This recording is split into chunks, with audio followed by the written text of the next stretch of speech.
യേശുക്രിസ്തുവിൻ്റെ പരിശുദ്ധമായ നാമത്തിൽ മോർണിംഗ് ഡ്യൂവിലേക്ക് ഏവർക്കും സ്വാഗതം.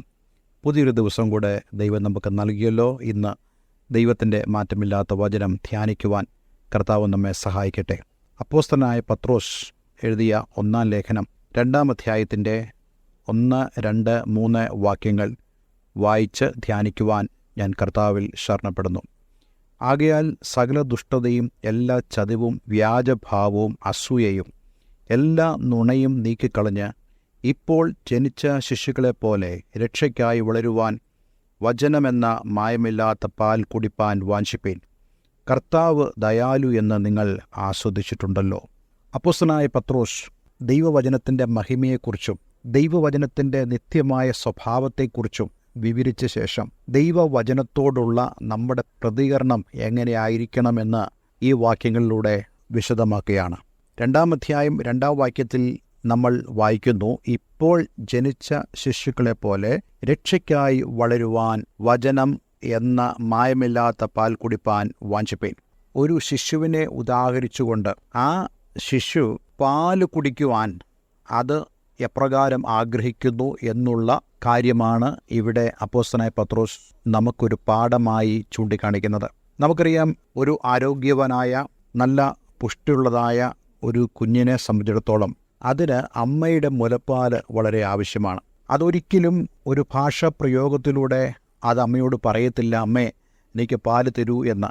മറിച്ച് അതിൻ്റെ ആഗ്രഹത്തെ അത് പല ആംഗ്യങ്ങളിലൂടെയും ശബ്ദങ്ങളിലൂടെയും അത് പ്രകടിപ്പിക്കുമ്പോൾ അതിൻ്റെ അമ്മയ്ക്ക് മനസ്സിലാകുന്നു കുഞ്ഞിന് വിശക്കുന്നു, പാല് കൊടുക്കണം എന്ന് പറയുന്നത് പോലെ നമ്മുടെ ഉള്ളിൽ ദൈവവചനത്തിനായി ഒരു ആഗ്രഹമുണ്ടെങ്കിൽ മാത്രമേ ദൈവവചനം വായിക്കാനും ധ്യാനിക്കാനും ദൈവത്തിൻ്റെ വചനത്തെ നമുക്ക് സ്വീകരിപ്പാനും സാധിക്കുകയുള്ളൂ. 1-ാം വാക്യത്തിൽ നമ്മൾ വായിക്കുന്നത് പോലെ, ആകയാൽ സകല ദുഷ്ടതയും എല്ലാ ചതവും വ്യാജഭാവവും അസൂയയും എല്ലാ നുണയും നീക്കിക്കളഞ്ഞ് ഇവ നീങ്ങണമെങ്കിൽ ദൈവത്തോടുള്ള നമ്മുടെ കൂട്ടായ്മയിലാണ് സംഭവിക്കുന്നത്. അത് സംഭവിക്കുന്നത് ദൈവവചന കേൾവിയിലൂടെയാണ്. ഓരോ ദിവസവും നമ്മൾ ദൈവവചനം കേൾക്കുമ്പോൾ നമ്മളിൽ ഇവയെല്ലാം ഒഴിവാക്കാനുള്ള ആത്മീക പ്രേരണ നമുക്ക് ലഭിക്കും. ഇന്ന് നമുക്കറിയാവുന്ന പോലെ പലരും ദൈവവചനത്തെ കാണുന്നത് ഒരു വിടുതലിന് വേണ്ടിയോ ഒരു സൗഖ്യത്തിന് വേണ്ടിയോ എന്തെങ്കിലും കാര്യസാധ്യത്തിന് വേണ്ടിയൊക്കെയാണ്. പക്ഷേ ദൈവത്തിൻ്റെ വചനം എന്താണ് ശരിയായി ചെയ്യുന്നത് എന്നുള്ളത് നമുക്കിവിടെ മനസ്സിലാക്കുവാൻ സാധിക്കും.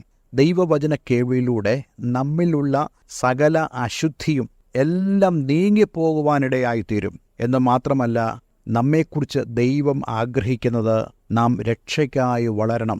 ഏവരുടെയും ആത്യന്തികമായ ലക്ഷ്യമെന്ന് പറയുന്നത് രക്ഷയുടെ പൂർത്തീകരണമാണ്. അത് നാം പ്രാപിക്കാൻ പോകുന്ന കാര്യമാണ്. പക്ഷേ ഈ ഭൂമിയിലായിരിക്കുമ്പോഴേ ആ രക്ഷയുടെ ആ പ്രക്രിയ നമ്മുടെ ഉള്ളിൽ ആരംഭിക്കുക. അതിനായി വളരുവാൻ നാം വചനം കേട്ടേ മതിയാവുകയുള്ളൂ. അതുകൊണ്ടാണ് ഇവിടെ വായിക്കുന്നത്, ഇപ്പോൾ ജനിച്ച ശിശുക്കളെപ്പോലെ രക്ഷയ്ക്കായി വളരുവാൻ വചനമെന്ന മായമില്ലാത്ത പാൽ കുടിപ്പാൻ വാഞ്ചിപ്പീൻ. അവസാന ഭാഗം ഇപ്രകാരം നമുക്ക് വായിക്കാൻ കഴിയുന്നുണ്ട്, കർത്താവ് ദയാലു എന്ന് നിങ്ങൾ ആസ്വദിച്ചിട്ടുണ്ടല്ലോ. ഒരു ശിശു പാല് കുടിക്കുമ്പോൾ ആ അമ്മയുടെ പാല് വളരെ രുചികരമായി ആ കുഞ്ഞിന് തോന്നുന്നു. അതുതന്നെയാണ് ആ കുഞ്ഞിന് വിശപ്പുണ്ടാകുവാൻ കാരണം. നമുക്കറിയാം, ഏതൊരു ആഹാരത്തോടും നമുക്ക് താല്പര്യമുണ്ടാകണമെങ്കിൽ അതിനൊരു രുചി ഉണ്ടായിരിക്കണം. രുചിയുണ്ടെങ്കിൽ മാത്രമേ നമ്മുടെ വിശപ്പിനെ പരിഹരിക്കുവാൻ നമുക്ക് സാധിക്കുകയുള്ളൂ. ഇവിടെ പറയുന്നു, കർത്താവ് ദയാലു. ദൈവവചനം കേൾക്കുമ്പോൾ ദൈവത്തെയാണ് നമ്മൾ ആസ്വദിക്കുന്നത്, യേശുവിനെയാണ് നമ്മൾ ആസ്വദിക്കുന്നത്. അതുകൊണ്ട് എന്നെ കേൾക്കുന്ന പ്രിയമുള്ളവരെ, ദൈവവചനത്തിനായിട്ടുള്ള ഒരു വാഞ്ച നിങ്ങളുടെ ഉള്ളിൽ ഉണ്ടായിരിക്കണം. 42-ാം സങ്കീർത്തനത്തിൽ നാം ഇപ്രകാരം വായിക്കുന്നുണ്ട്, ദൈവമേ എൻ്റെ ആത്മാവ് നിന്നോട് ചേരുവാൻ കാംക്ഷിക്കുന്നു. അതെ, ദൈവത്തോടുള്ള കൂട്ടായ്മയിൽ വർദ്ധിച്ചു വരുവാൻ ഇന്ന് ഞാൻ നിങ്ങളെല്ലാവരെയും ആഹ്വാനം ചെയ്യുകയാണ്. കർത്താവ് ദയാലുവാണ്. ഒരു വാക്ക് പ്രാർത്ഥിക്കാം. സ്വർഗീയ പിതാവേ, ഈ നല്ല വചനത്തിനായി സ്തോത്രം. ഈ വചനം കേട്ട ഏവരെയും ഞാൻ യേശുവിൻ്റെ നാമത്തിൽ അനുഗ്രഹിക്കുന്നു. ദൈവവചനം കേൾക്കാനുള്ള ആ വലിയ താല്പര്യം, വാഞ്ച അങ്ങയുടെ മക്കൾക്ക് കൊടുക്കണമേ. യേശുവിൻ നാമത്തിൽ തന്നെ. ആമേൻ, ആമേൻ. എല്ലാവർക്കും നല്ലൊരു ശുഭദിനം ആശംസിക്കുന്നു. God bless you all.